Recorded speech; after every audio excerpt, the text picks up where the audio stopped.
Delhi crime branch और बांग्लादेशी डकैत gang के बीच देर रात मुठभेड़, 6 कुख्यात बदमाश गिरफ्तार। दिल्ली में क्राइम ब्रांच ने एक बड़े ऑपरेशन को अंजाम देते हुए बेहद खतरनाक बांग्लादेशी डकैत गैंग का भंडाफोड़ किया है। सराय काले खां इलाके के पास जंगल में आधी रात को हुई इस मुठभेड़ में पुलिस और बदमाशों के बीच जमकर फायरिंग हुई। जान जोखिम में डालकर पुलिस टीम ने आखिरकार 6 बदमाशों को गिरफ्तार कर लिया, जबकि 2 अंधेरे का फायदा उठाकर भागने में कामयाब हो गए। पुलिस के मुताबिक ये गैंग पिछले कई सालों से देश के अलग अलग राज्यों में लूट, डकैती और हत्या जैसी वारदातों को अंजाम दे रहा था। दिल्ली, यूपी, गोवा, कर्नाटक और केरल जैसे राज्यों में इनके खिलाफ कई मामले दर्ज हैं। खास बात यह है कि ये सभी आरोपी बांग्लादेश के रहने वाले हैं और अवैध तरीके से भारत में घुसकर वारदात को अंजाम देते थे। बीते रात में करीब सुबह 2 बजे के आसपास सनलाइट कॉलोनी के एरिया में दिल्ली पुलिस की क्राइम ब्रांच ने एक ब्रीफ मुठभेड़ के बाद 6 बांग्लादेशी डकैतों को अरेस्ट किया है और उनके पास से 4 weapon, sophisticated weapon, 4 live round और 4 खाली खोल रिकवर किए हैं। इसमें AKC की टीम को एक इन्फॉर्मेशन मिली थी कि कुछ बांग्लादेशी डकैत हैं जो बड़े सोफिस्टिकेटेड तरीके से ऑपरेट करते हैं और कोई मोबाइल फ़ोन भी कैरी नहीं करते हैं। उनके भारत में आने की सूचना और भारत में आसाम के गुवाहाटी शहर में इनके एकत्रित होने की सूचना दिल्ली पुलिस के ASI अशोक के पास इन्फॉर्मेशन ये आई थी, जो कि AKC यूनिट में तैनात है। अशोक ने अपनी इन्फॉर्मेशन को DCP संजीव यादव और अपने सीनियर ऑफिसर्स के साथ साझा किया था।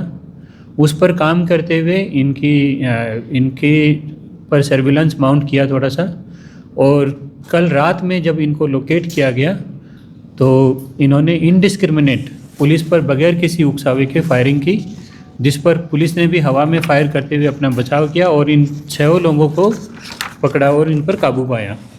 इसमें जो मेन आदमी है वो सुमन हल्दर है।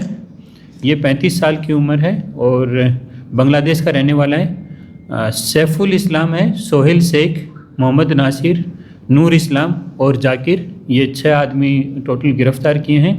ये त्रिपुरा बॉर्डर से एंट्री किए थे इंडिया में और इलीगल रूट से ये एंटर किए थे और गुवाहाटी में एक साथ इकट्ठे हुए थे। इन लोगों पर करीब 14 मुकदमे अभी तक डकैती के भारत के विभिन्न शहरों में कायम हो रखे हैं। ये लोगों ने साउथ में केरला के एर्नाकुलम में वारदात की हैं डकैती की। कर्नाटक के बेंगलोर शहर में 2-3 वारदात की हैं इन्होंने। हुबली शहर में भी वारदात की हैं। उसके बाद लखनऊ में इनकी 4 वारदात हैं और दिल्ली में भी दिल्ली शहर के भी 2 केसों में इन पर NVW में ये लोग वांछित हैं। गोवा में भी इनका इन्वॉल्वमेंट सामने आया है। जब गोवा में इनकी शिनाख्त हो गई अच्छे से, CCTV फुटेज में इनकी डिटेल्स कैप्चर हुई हैं, तो इसके बाद इन्होंने गोवा में और महाराष्ट्र के विभिन्न शहरों में अपनी ये काम करना बंद कर दिया और अब ये नॉर्थ इंडिया के शहरों को टारगेट करने वाले थे। ये लोग पोस्ट एरियाज़ में, पोस्ट कॉलोनीज़ में टारगेट करते हैं कि किस घर में बुजुर्ग रहते हैं या कोई वल्नरेबल सेक्शन, अकेला कोई आदमी रहता हुआ पाया जाता है, तो उस घर को टारगेट करते हैं और डकैती करते हैं उसमें। और डकैती के दौरान, वारदात के दौरान यदि कोई रजिस्ट करता है तो उस पर ये उसको फिजिकली हार्म करके भी डकैती को अंजाम देते हैं। तो इस तरीके से एक बड़े सिंडिकेट को दिल्ली पुलिस की क्राइम ब्रांच ने बस्ट किया है और 6 लोगों को गिरफ्तार किया है। सर, ये वारदात करने के बाद वापस जाते थे, फिर आते थे, इस तरीके से या यही कहीं छिपके रहते थे? नहीं, ये वारदात करते थे। ये एक साथ में एक राउंड जब इनका ट्रिप होता है उसमें 5-7 जगहों पर वारदात करते थे। कोई फ़ोन कैरी नहीं करते थे ताकि इनका कोई सर्विलांस नहीं हो सकता है, और फिर वापस ये एक गिवन डेस्टिनेशन पर जैसे गुवाहाटी में या त्रिपुरा बॉर्डर पर इकट्ठे होते थे और वहाँ सारे सामान का बंटवारा करते थे और फिर वापस बांग्लादेश चले जाते थे। और फिर वापसी में आते समय भी इनकी यही ट्रिक रहती थी। ये जब तक दिल्ली पहुँचे तब तक मोबाइल फ़ोन का यूज़ करते हैं, लेकिन दिल्ली से आगे इनको ट्रैक कर पाना, इनको ट्रेस कर पाना बहुत मुश्किल है। ये इनकी ट्रेसिंग नहीं हो पाती क्योंकि ये किसी तरीके का फ़ोन या कोई ऐसा अपना इक्विपमेंट कैरी नहीं करते हैं जिसके बेस पर इनका सर्विलांस किया जा सके। ज़्यादा वारदातें अभी तक की हुई है, आज तक किसी स्टेट पुलिस ने गिरफ्तार तक नहीं किया। इसमें 2 आदमी की पहले गिरफ्तारी हुई है, पहले भी गिरफ्तारी हुई है, उनको डिपोर्ट भी किया गया था, लेकिन चूंकि बॉर्डर की जो समस्या है उसके चलते वापस इंडिया में चले आते हैं, ये भारत देश में एंट्री कर जाते हैं। तो इसलिए गोवा पुलिस ने भी इन पर शिकंजा कसा था, जैसे मैंने अभी बताया। वहाँ एक सीसीटीवी फुटेज में ये वारदात में इनकी शिनाख्त एकदम क्लियर एस्टेब्लिश हो गई थी, वहाँ पर आइडेंटिटी एस्टेब्लिश हुई है। इसलिए इन्होंने साउथ इंडिया में और कई शहरों में, गोवा और महाराष्ट्र के शहरों में जाना बंद कर दिया था, और अभी का जो रुझान था वो नॉर्थ इंडिया के शहरों में टारगेट करने का था। सर ये बॉर्डर को कैसे क्रॉस करते हैं? इलीगल तरीके से बॉर्डर क्रॉस करते हैं, क्योंकि वहाँ इश्यूज हैं अभी, पूरा बॉर्डर फेंसिंग और कुछ इश्यूज हैं, तो उसके चलते ये बॉर्डर क्रॉस कर रहे हैं। मदद करता था कि ये पॉश इलाके में ये बुजुर्ग दंपति अकेले रहते हैं या यहाँ पे इसका अच्छा पैसा हो सकता है? ये अभी तफ्तीश कर रहे हैं अभी, क्योंकि दिल्ली में जो 2 पुराने मुकदमे हैं उसमें तो ये खुद ही वहाँ पर रहे थे थोड़े दिन के लिए। अभी इनका क्या मोडस ऑपरेंडी रहेगा या रहा होता, तो उस पर अभी इंटरोगेशन चल रही है। धन्यवाद। सर मैं Shivani Sharma from dynamite. Sir इनका क्या कोई मोटिव था सर? मोटिव इनका सिर्फ यही है कि जो भी पॉश एरियाज़ में, पॉश कॉलोनीज़ में जो भी आदमी अकेला रहता है या थोड़ा सा रेकी करने पर देखते हैं, तो उसके घर में जाकर के डकैती करना, या जो ऑड आवर्स होते हैं जिसमें घर में कोई नहीं रहता है तो घर का ताला तोड़ करके डकैती करना ही इनका मेन मोडस ऑपरेंडी रहता था। South west Delhi cyber police ने हनी ट्रैप और 7 लाख की ठगी के आरोपी को किया गिरफ्तार।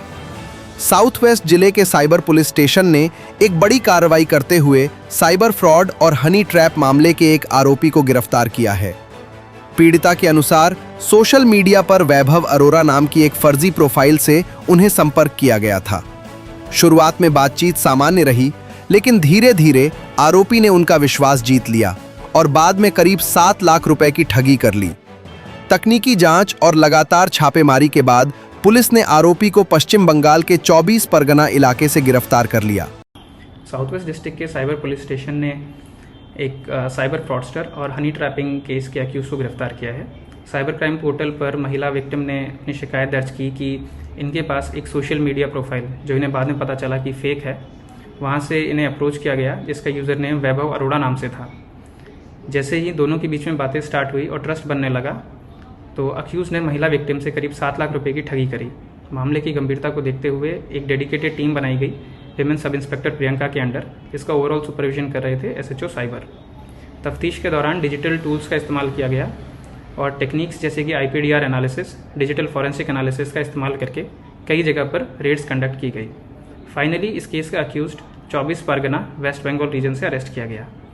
अक्यूज़ का प्रोफाइल एक हैबिचुअल साइबर ऑफेंडर की तरह है। इस पर पहले से ही इसी तरीके के 2 मुकदमे दर्ज हैं और ये सिर्फ महिला विक्टिम्स को अपना शिकार बनाता था। ये कई तरीके के सोशल मीडिया प्लेटफॉर्म्स जैसे फेसबुक, स्नैपचैट, इंस्टाग्राम के थ्रू फेक प्रोफाइल्स का इस्तेमाल करके उनका ट्रस्ट गेन करने की कोशिश करता था और अलग अलग अपॉर्चुनिटीज़ जैसे प्रोफेशनल अपॉर्चुनिटीज़, मॉडलिंग, मैरिज के प्रपोजल, इनके चलते उन्हें अपने जाल में फंसाता था। इसने अभी तक टोटल 500 से ज़्यादा महिलाओं को अपना शिकार बनाया हुआ है और करीब 2 करोड़ से ज़्यादा की ठगी की हुई है।